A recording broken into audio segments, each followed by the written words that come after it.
Сайн байцгаана уу спортиксараасаа жибэлгэн мэдчилж байна. Өнөөдрийн дугаараар асуулт хариулт номер 4. За бүгд эхлэе. Эхний асуулт сайн байна уу? Асуух хэдэн зүйл байна. Нэгдүгээр танаа бүс худалдаалагдаж байгаа юу? Хаанаас яаж авах вэ? Хоёрдугаар zero colony талаар ярьж өгөөч. Натрий гэдэг зүйл нь ямар юм болоо? Сахар орлуулагч хийдэг гэдэг нь үний юм болов уу гэж байна. За хамгийн эхний асуулт, бүсний асуултанд та манай худалдаа хариуцдаг админуудтай утасны дугаараар холбоо бариарай. Facebook-ын дээр дээдлэлт нуцны дугаар байгаа. Тэндээс аваад мэдээлэл аваарай. Хоёрдугаар zero cola гэдэг нь болохоор zero гэдэг нь одоо 0 гэсэн үг шүү дээ. Тэгэхээр одоо 0 г эсэн чихэртэй. Тэгсэн мөртлөөсөө чихэрлэг амтагдж байна гэдэг чинь мэдээж чихэр орлуулагч орсон байж таараа гэсэн үг. Гэхдээ чихэр орлуулагч нь натрий биш. Натрий нь болохоор ямар нэгэн минерал гэсэн үг. Одоо би нэг давс гэж юу гэдэг сэдвээр натрий хлорид гэдэг давсны молекулын талаар ярьсан. Тэгэхээр бас натрий гэж юу гэдгийг та бүхэнд ярьсан байгаа. Тэрнийг та үзээрэй. Zero cola ерөнхийдөө бол яг чихэр орлуулагчтай. Чихэр ороог болохоор калориг гэсэн үг. Тэгэхээр одоо хүн бэлтгэл хийгээд ч юм уу эсвэл калорио хасаад явж байгаа калорио барихтаа чихэр идмээргүй байгаа үедээ хайн гой мэдмээр санагдсан үедээ zero cola уухад бол зүгээр. Гэхдээ бол бас байнга уугаад байвал хэрэггүй зүйл. Яагаад гэхээр нэгдүгээр чихэр орлуулагч нь бас л яг чихэртэй адилхан хүний биед ороод инсулинийг ихсэгдэх тийм эффекттэй. Тийм болохоор ерөнхийдөө бол хаяал нэг хэрэглэмээр санагц үедээ л зүгээр. Сайн байна уу? Хэвлийн хэсгээр өөх хадгалаад байна л да. Тэгэхээр эхлээд өөхөө хасчаад булчингаа томруулсан дээрүү кат хийх үедээ BCA уул булчингаа хадгална тийм үү гинэ. Тийм ерөнхийдөө бол яг турахын тулд зөвхөн хэвлийгээрээ гэхгүй ерөнхийдөө хүн турахын тулд өөхөө хайдуулахын тулд хасах калоритой гарах ёстой. Тэгэхээр таны өдөртөө шатаасан калори нь эдснээсээ их байх ёстой гэсэн үг. Гэхдээ яг энэ хасахын хэмжээг нь бага зэрэгээр гаргах юм бол та спорт хийгээд бие чангалаад булчингаа хөгжүүлээд тэгээд өөхөө давхар энергийн нөөц болгож ашиглаад хайлуулж болно гэсэн үг. Тийм болохоор тэгээд BCA ууж одоо булчингаа хамгаалж булчингаа энергийн нөөц болгохгүй тулд хамгаалж бас болно гэсэн үг. Дараагийн асуулт нь сайн байна уу? Булчингийн хөөлтийн талаар бэлтгэлийн үед булчин сайн хөөхин тэгээд нэг сайн булчин хөгжихгүй юм ямар нэмэлт бүтээгдэхүүн хэрэглүүл сайн бай. Ганцхан вэв ураг ууж байгаа. За угаасаа спорт хийж яхад одоо булчин ажиллаж байхдаа та одоо булчингаа цусаар их хангаж байгаа. Тэр үед ингээд таны булчин ингээд тэлээд ингээд одоо юу гэдэг үлээ хөөдөг тийм булчин хөөн гэсэн үг. Тэгээд дараа нь буцаад хийм байдлаар орохоор тэр цус нь буцаад тэндээсээ гараад эргэлтэндээ ороод буцаад баг болно гэсэн үг. Энэ бол зүгээр ч ирийн үзэгдэл. Тийм болохоор энэ дээр санаа зовох шаардлагагүй. Вэв уург ууж байгаа бол болж байна. Тэгээд өшөө ямар нэмэлт бүтээгдэхүүн гэдэг нь бол зөвхөн таны өөрийнх нь зорилгоос шалтгаална. Та одоо мэрэгчлийн тамирчин болох гээд байна уу? Эсвэл зүгээр жоохон өөхөн хайлуулаад спортлог болох гээд байна уу? Хэр удаан хичээлж байгаа вэ? Тэгээд та энэ спортоо хэр үнэнч байж чадах вэ? Маш олон төрлөөс юмнаас шалтгаална гэсэн үг. Хэрвээ та тэрнийг маш олон юм ингээд аваад уугаад маргааш нь амар тийм булчиндаг залуу болж хувирна гэсэн юм бол байхгүй. Тэр бол зөвхөн тийм болохоор та яг зорилго гэдэг ямар зорилготой байгаа гэдгээс шалтгаалаад тэр зорилготой хүрэхийн тулд хэрэгтэй юмнуудаа зохицуулаад ингээд төлөвлөөд хийнэ гэсэн үг л дээ. За ямар дасгал хийвэл V болох вэ? Одоо одоо далбаа томтой юм фигүртэй болохыг асууж байгаа шиг байна. Ерөнхийдөө бүх таталтын дасгалууд одоо дээрээс ингээд далбааны таталт хийхдээ бас олон төрлөөр орж болно. Одоо нэг бол бүр ингээд маш хол ингэж бариад татна, эсвэл бүр тэгээ урагшлуулаад ингээд бүр сүлдээ ингээд урталтаа ингээд бариад татах ч юм уу. Ерөнхийдөө бүх тийм таталтын дасгалууд бүгд нурууны далбааны булчинд нөлөөлнө. Креатин BCA бэлтгэлгүй өдрөө уудаг бол яаж уух вэ? Бэлтгэлгүй өдрөө би бол уудаг. Тэгээд яг BCA гэж юу вэ? Креатин гэж юу вэ гэдэг хоёр видео дээр би яг тусад нь хизээ яг яаж хэдэн грамаар уудгаа хэлсэн байгаа. Дасгалаа 7 хоногт хэдэн удаа хийвэл зүгээр вэ? Их хөлдөрхөөр нүүрт цээжээр юм гарна гэж байх уу? Кардио хийдэг юм л да гэж байна. Спорт хийснээр бол нүрээр юм гарч байгаа юм уу ямар нэгэн арьсан дээр зүйл гарч байгаа нь бол спорт хийснээсээ биш таны идэж байгаа хүнснээс юм уу таны доторх биеийн байдлаас шалтгаална гэсэн үг. Тэр бол спорттой хамаарахгүй эсвэл тийм бас нэг бэлгүүн бамблууч тэр нь хариу өгсөн мань хөлдрөх сайн харин хөлсөө арилгахгүй угаахгүй жимээс гараад явбал юм гарна.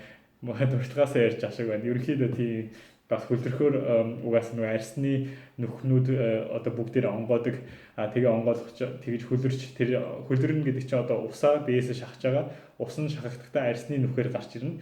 Тэгж шахах үедээ арсны нүхнүүд онгорхой байна гэсэн үг. Тэгэхээр та онгорхой нүхээ онгойлгочоод одоо хатгашаа гарах юм бол тэнд ямар нэг бохир орох юм бол таны арс бохирдно гэсэн үг. За бэлгүүн бамблууч өөрийнхөө бэлтгэлийг тавиул сайн байна гинэ.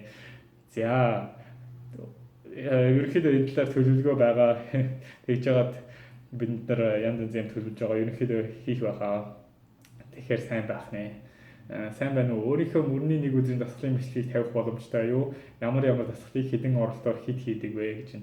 Ерөнхийдөө миний мөрний дасгалын бичлэг би ерөнхийдөө манайхан багаараа ажилладаг болохоор тэгээд ганц сар бол их чинь хийсэн мөрний дасгалын видео миний хувьд бол их сайн болсон гэж бодож байгаа.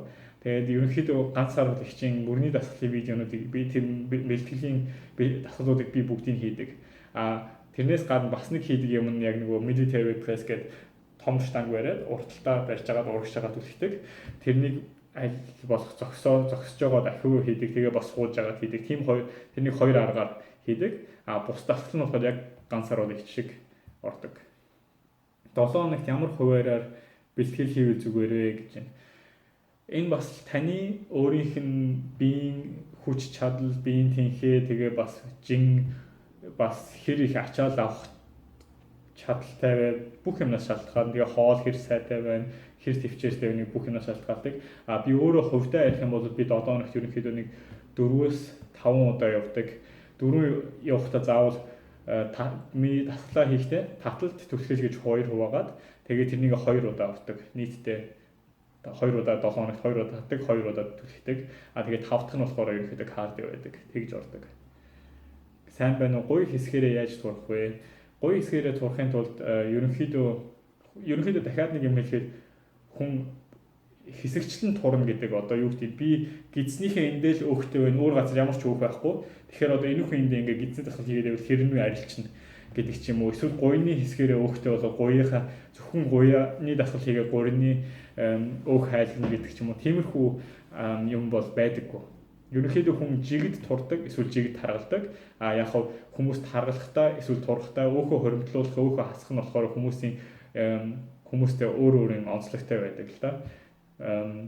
Яг гуйны хэсгээр яаж турах гэвэл ерөнхийдөө турахын тулд кардио дасгалаа сайн хийхдээ дор хаяж 45 минут нэг гүөхтэй дор хаяж 45 минут гүйвэл зүгээр. Тэгээд яг тэгснээрээ бас өшөөний юм болохоор яг арьс чангарна гэж байдаг. Тэр нь бол турахаас ондоо зүйл. Яг гэхдээ таны сул арьс жоохон чангараад ирэхээрээ бас тийм турж байгаа юм шиг тийм харагддаг ч юм уу. Тиймэрхүү юм байж магадгүй. Тэгэхээр ямар ч байсан 7 хоногт 2-3 удаан гүйвэл зүгээр гэж зөвлөмөр байна. Өөрийнхөө мөрний дасгалын бичлэгийг оруулаач. Дахиад 4 оны асуулт.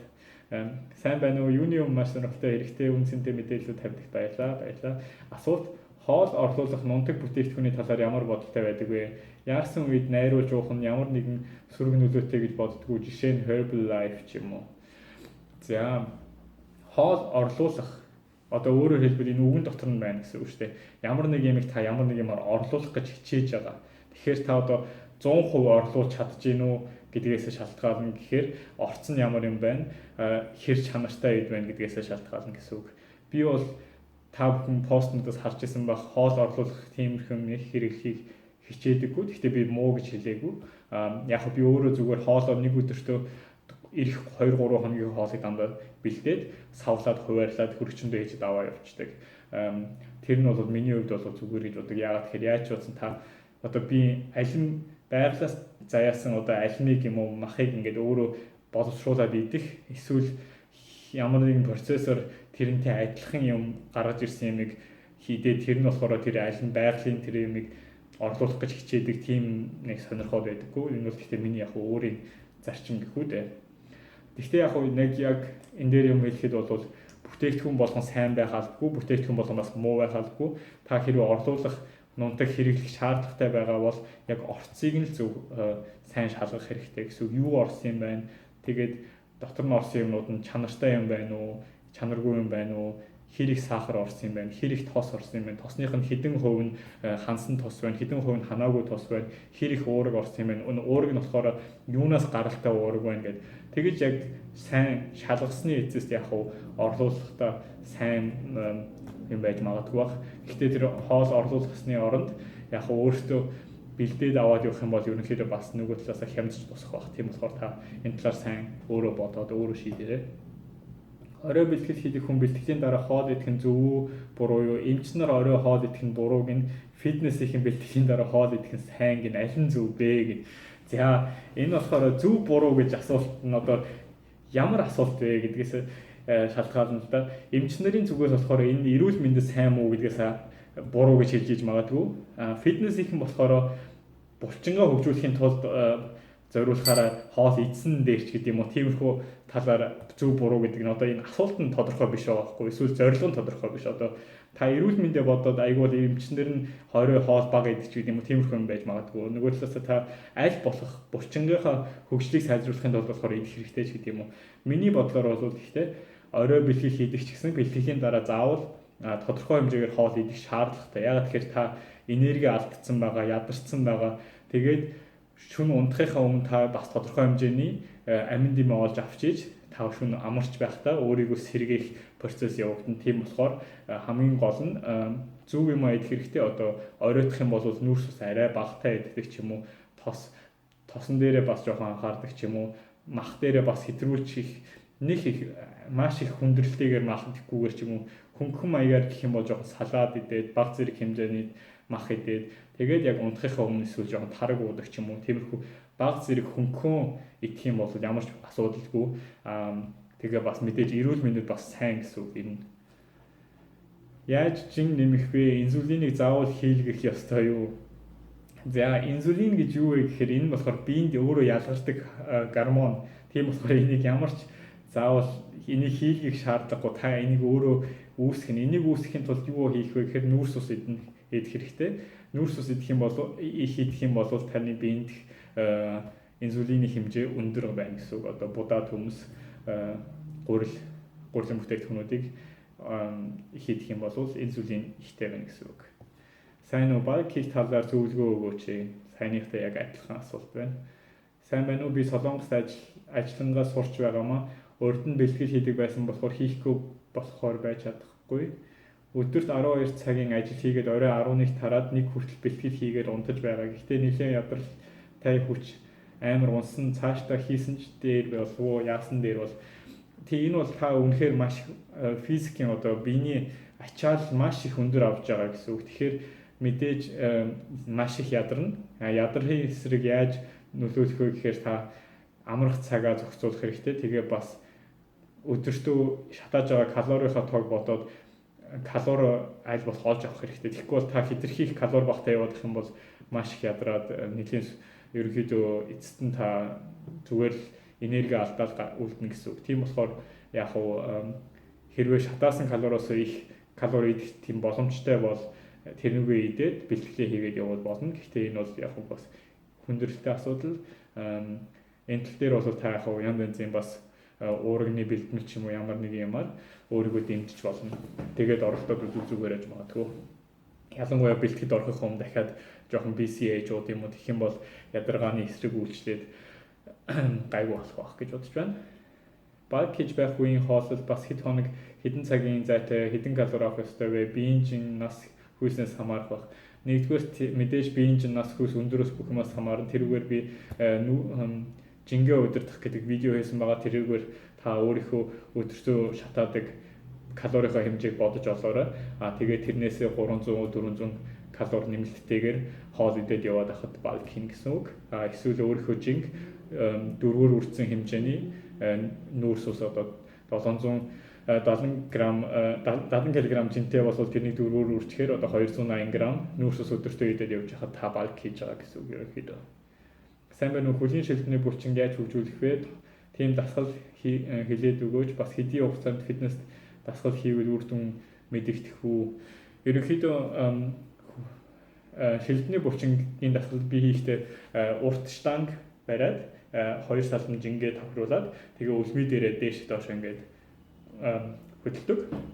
Тэгж шилбээ би хөгжөөдөг. Өөр нэг их дасгал хийгээд байдаггүй. Тэгээд хэр их хугацаанд үр дүн мэдэгдэх нь болохоор бас л хүмүүсийн өөрсдийнх нь физиологи, өөрсдийнх нь зорилго, өөрсдийн хоол хүнс бүх юмнаас шалтгаална. Ямар ч байсан та хийгээд эхлүүлээд үз тэгээд өөрчлөлтөөс шалтгаалаад харсан дээр баг. Сайн байна уу? Би street workout дээр хичээлдэг юм. Тэгээд уураг хэрэглэж бэлтгэлээ шаргуу хийвэл бодибилдингийн мэргэжлийн тамирчин шиг болохгүй ч гэсэн булчингаа томруулах боломж байгаа юу?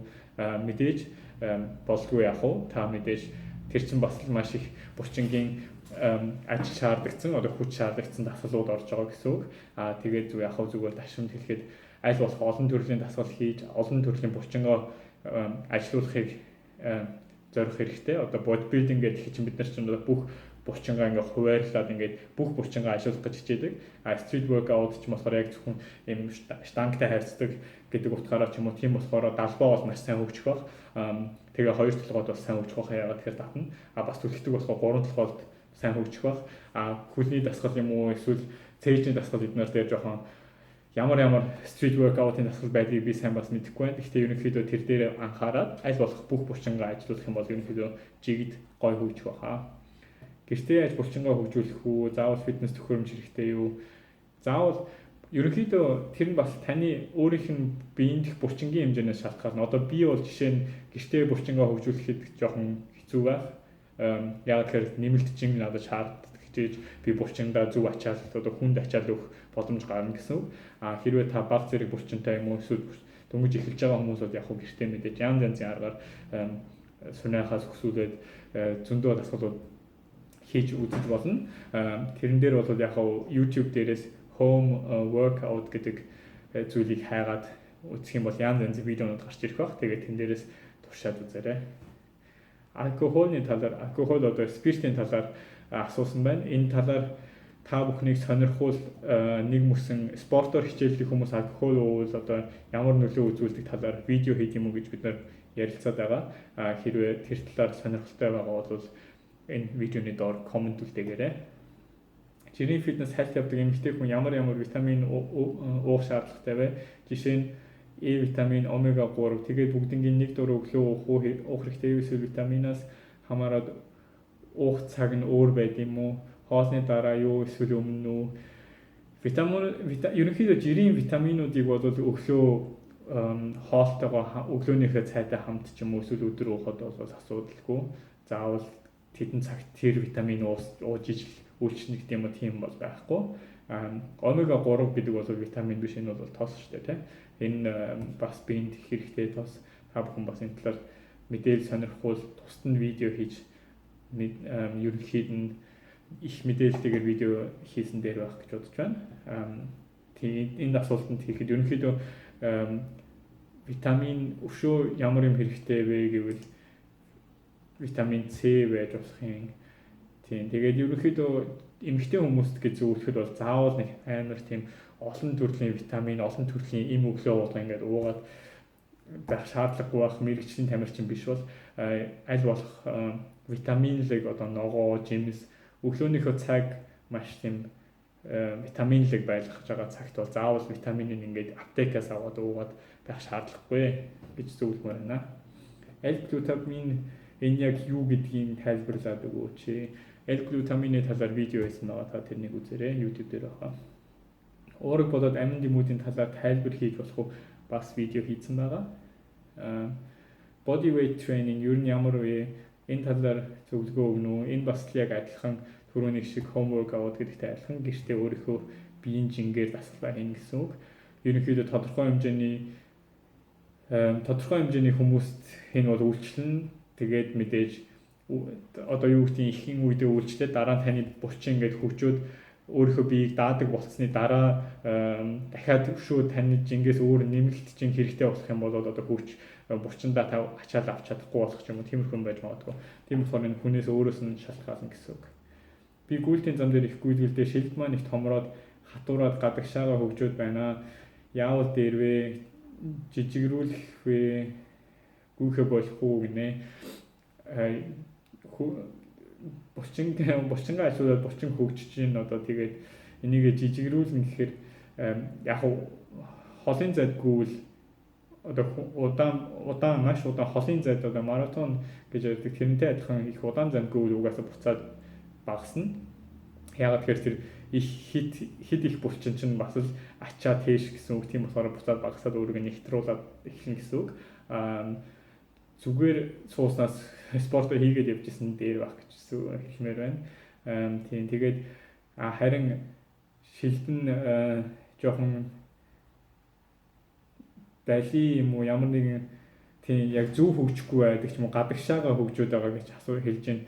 Тэрэн дээр бол гутланаасаа шалтгаалж магадгүй та яг өөрийнхөө хөлний улан тааруулсан яг өөртөө эвтэйхэн гутлаа олж авах эсвэл гүйлтэн дээрээ бас техник дээр анхаарах ч юм уу тиймэрхүү айл аль юм баах эсвэл таны одоо антом таны одоо ясны хөдөлгөөн тэрнээсээ шалтгаалдаг ч юм уу тэр дээр та бас өөрөө техник дээр ажиллах хэрэгтэй байх. Тэгэхгүй бол булчин буруу гэж магадгүй.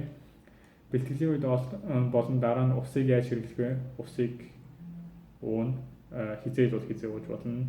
Яг хөө бэлтгэлийн өмнө ихийг уувал гиз зүлцгээд гүйж чадахгүй тийм мэдээж дараа нь бол хамаагүй ууж болно. Ус бол байн гүйж болох хэрэгтэй. Калори бага. Калори 0, өстой 0. Сайн зүйлээ. Кардио дасгалын үед амьсгаагаа яаж авах вэ? Жигд аль болох жигд авахыг хичээв зүгээр.